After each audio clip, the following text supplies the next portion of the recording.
皆さん、こんにちは。今回はホットトイズから発売されたテレビマスターピースデラックスオビワン・ケノービ6分の1スケールフィギュアダース・ベイダーデラックス版ボーナスアクセサリー付きを紹介します。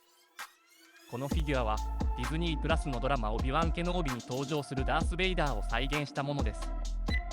他にもスター・ウォーズ・クローン・ウォーズのアナキン・スカイウォーカーの開封レビュー動画もありますので、ぜひご覧ください。箱の正面にはヘルメットの中から覗くアナキンの鋭い目が描かれています。側面はライトセーバーを持ち、何かを訴えているかのような姿が描かれています。まずは外箱をスライドさせて開けます。中にはダース・ベイダーとオビワン・ケノービのアートが描かれています。側面にはデススターが描かれています。ダース・ベイダーの横にはムスタファーの塔が描かれています。下には尋問官たちの姿が描かれています。中箱をさらにスライドさせて開けます。中蓋にはダース・ベイダーとオビワン・ケノービの対決シーンが描かれています。中蓋を取ると、やっとフィギュア本体がお目見えです。標準で本体についてるヘルメットは破損してアナキンの顔が見えるヘルメットがついてるんですね。差し替え用ヘルメット、差し替え用制御機能パネルやボーナスアクセサリーの大尋問官のホログラムフィギュアとホロプロジェクターも見えます。カバーを取ると各種差し替え用ハンドパーツが出てきます。それでは早速本体を取り出してみましょう。いつものブリスターではなく柔らかいスポンジ状のものに入ってます。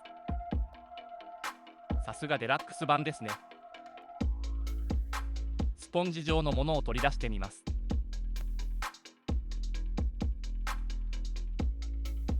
下には説明書とアウタークローク、ライトセーバーや台座などが収納されてます。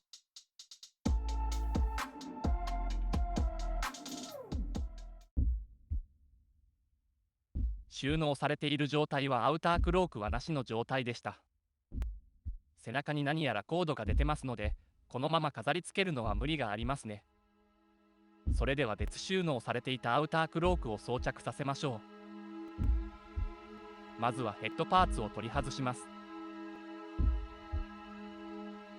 そこにアウタークロークを取り付けます。再度ヘッドパーツを取り付けます。これでいつもの見慣れた姿になりました。まずこのフィギュアの全体的な印象ですが、一言で言うと圧倒的な存在感です。全高約35センチ、30箇所以上が稼働するハイエンドな6分の1スケールのフィギュアです。アナキン・スカイウォーカーの素顔が覗くダメージ状態のヘルメットや精巧な塗装が施された装甲服など、細部に至るまで非常にリアルに作り込まれています。ヘルメットは左半分を頭頂部から口元まで切り裂かれたような加工がされています。全体としては光沢感のあるヘルメットですね。ダメージの逆側から見るとその破損状態は分かりません。裂け目から覗くアナキンは怒りや悲しみで充血したような目をしてます。破損した断面も細かく加工がされています。外からは通常確認できない装置などがあらわに再現されています。何重にも重なるヘルメットの断面も再現されています。ムスタファーで受けたやけどや傷跡も痛々しく恨みの根深さを伝えてきます。一番上部のヘルメットは外すことができます。外した状態でも展示が可能です。ただ後ろは眼球可動ギミックで視線を変更できるようになっています。でも正面からだけであれば十分に展示可能です。頭頂部もヘルメットの固定用の穴がありますが、形状が再現されてます。片当ては胸部とつながっている特徴的なショルダーアーマーで、光沢のある黒とグレーのデザインになっています。タバードはショルダーアーマーの下から足元まで体を覆ってます。制御機能パネルもダメージを受けた破損状態の制御機能パネルが搭載されてます。傷つけられたパネルが痛々しく見えます。これだけ制御機能パネルが破損してしまってダース・ベイダーの生命維持機能は大丈夫なのだろうかと心配してしまいますね。ベルトの両脇にも制御機能パネルがついています。左右対称の形状の制御機能パネルがついてます。ボタン一つ一つにどのような機能があるのでしょうか。ダメージ加工もされています。バックルも特徴的ですね。胸から肩にかけてショルダーアーマーがあります。これは腕を上げると一部が開いて可動域を広げます。グローブの手首の可動はありません。足はブーツの前にすね当てがついてます。後ろから見るとブーツとすね当てが別であることが分かりやすいですね。すね当ても膝まであって機械の足を守ってくれます。アウタークロークは切られた跡がついてます。リバーシブルで裏は切られる前の状態です。ダメージ確保されたヘルメットを取り外すことができます。するとヘッドパーツの裏に眼球可動ギミックのコントロールキーが露出します。専用のツールを使ってコントロールキーを動かすことができます。付属品としてハンドパーツが付属してます。標準のハンドパーツは緩く開いた手です。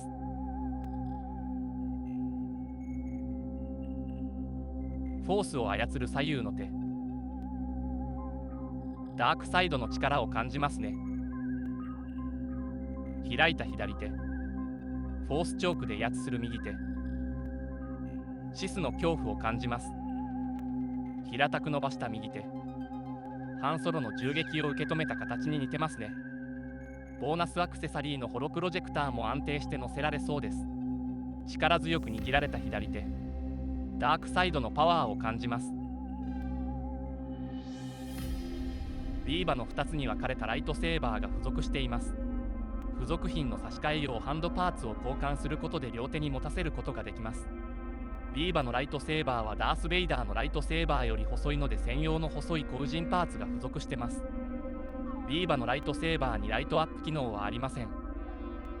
ダース・ベイダーのライトセーバーも2本付属してます。1つはライトアップ機能のないものです。オフの時の状態で持たせることができます。もちろん後陣パーツをつけることもできます。いつも飾る時にはこれでも十分ですね。腰に下げる時にも使用できます。Dリングでかけてください。今回のライトアップ機能は背面に出ている電源コードをコントロールパネルに接続して使います。差し込む向きや位置がありますので注意して差し込みます。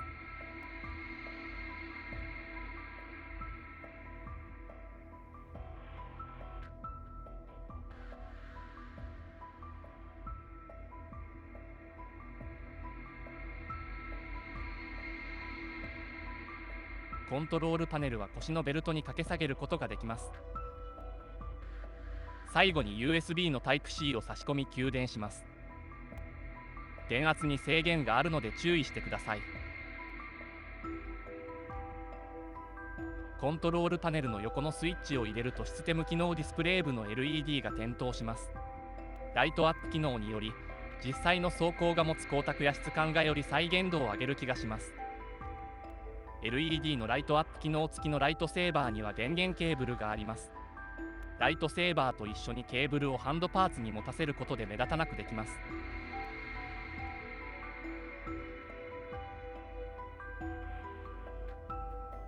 ヘッドパーツを外し、アウタークロークを取り、ショルダーアーマーを取り除きます。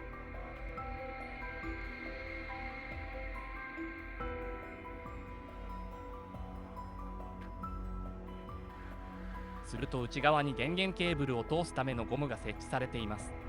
非常に通しにくいので、あえて通す必要はないでしょう。通す場合はこのように通します。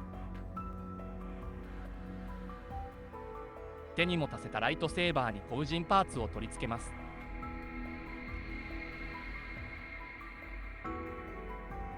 コントロールパネルの横のスイッチを入れると点灯します。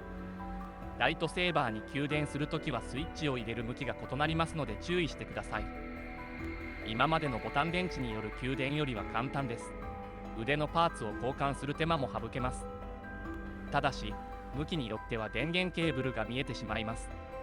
ダメージヘルメットの他に、無傷の差し替え用ヘルメットが付属してます。簡単に交換することができます。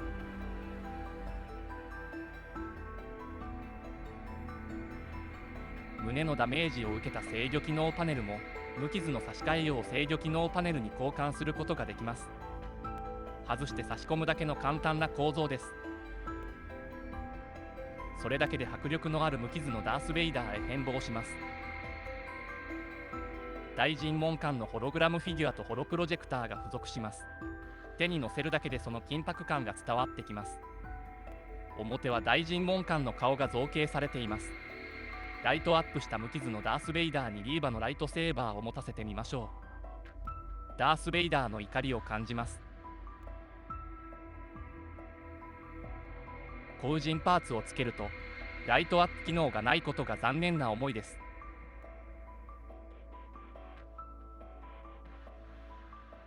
それでも二刀流のような今までなかったポージングを楽しむことができます。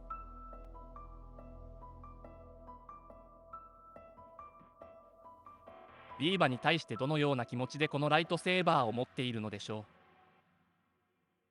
さて、付属品として最後に紹介するのはジオラマ風台座とライトアップ機能搭載の台座です。台座には穴が開いており、そこに透明なパイプ状の支柱を差し込むことができます。パイプの先に部品をつけます。部品をまたがせるように立たせることができます。これで転倒を気にすることなく飾り付けることができますね。少し高くなっている岩の部分に足をかけるポーズを取ることもできます。手を拳にすれば相手を睨みつける迫力のあるポーズになります。続いてはライトアップ機能付きの特製台座です。正面も立体的に造形されています。背面には給電用の USB を挿すところとスイッチがあります。 USB の Type-C を接続します。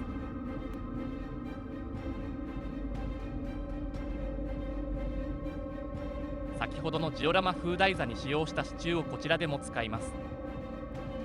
背面のスイッチを入れるとライトアップします。ダース・ベイダーを立たせて両方のライトアップ機能を使用する場合は USB ケーブルが2本必要になります。台座は帝国を彷彿とさせるデザインの宇宙ステーションをテーマにしてます。前面と上部の立体的な造形は劇中の迫力を感じさせます。ダース・ベイダーはスター・ウォーズでは唯一無二の存在であり、各エピソードごとに販売されています。一番右が2016年12月にホットトイズから税込み35,000円で発売されたローグワンのダース・ベイダー。右から2番目が2018年2月にホットトイズからグランドモフターキンと2体セット税込み65,000円で発売されたエピソード4、新たなる希望のダース・ベイダー。真ん中が2014年3月にサイドショーから税込み32,000円で発売されたエピソード6、ジェダイの帰還のダース・ベイダー。左から2番目が2016年11月にサイドショーから税込み38,000円で発売されたエピソード6、ジェダイの帰還のダース・ベイダーのバージョン2。そして一番左が今回紹介している2024年3月にホットトイズから税込み5万円で発売されたドラマオビワンケノオビのダース・ベイダー。同じダース・ベイダーでもちょっとずつ違いますね。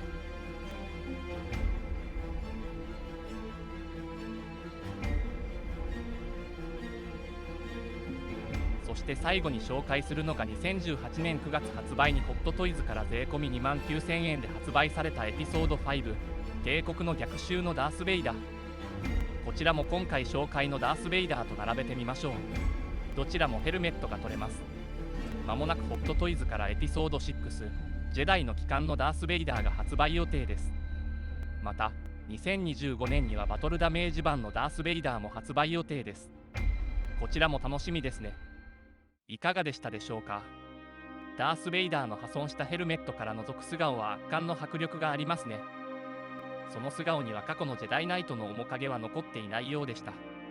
ダース・ベイダーは肺、両目、両腕、両足の損傷がひどく、サポートスーツなしでは機能しない体です。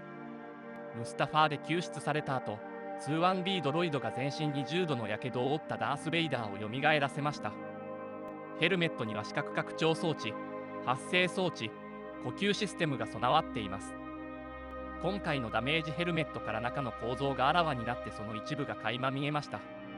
かつての死であり因縁の相手オビワン・ケノービとの再会のドラマは辛い運命との出会いでもあります。大尋問官やサードシスターのリーバとのドラマも必見です。それぞれのフィギュアで帝国軍によるジェダイ狩りの暗黒の時代を再現できます。ドラマオビワン・ケノービで歴史の目撃者になってください。今回のフィギュアはダース・ベイダーの衣装もよりリアルに再現されていました。ダース・ベイダーの外観の決め手となったのはラルフ・マクオーリーのキーイラストレーションによるそうです。黒いマスクやマントをなびかせる姿、そしてライトセーバーでの対決、さらにそのイラストをもとに衣装デザイナーのジョン・モロによってコスチュームは黒いレーシングスーツや中世の僧が着るクロークが元になって完全になりました。ドラマオビワン・ケノービの未来にはローグワン、そしてエピソード4と続きます。ちなみに名前のダース・ベイダーのベイダーはドイツ語のベイターが元とも言われています。ベイターの意味は父だそうです。ダース・ベイダーの魅力が伝わったという方はチャンネル登録、高評価をよろしくお願いいたします。リクエストやコメントなどもお待ちしております。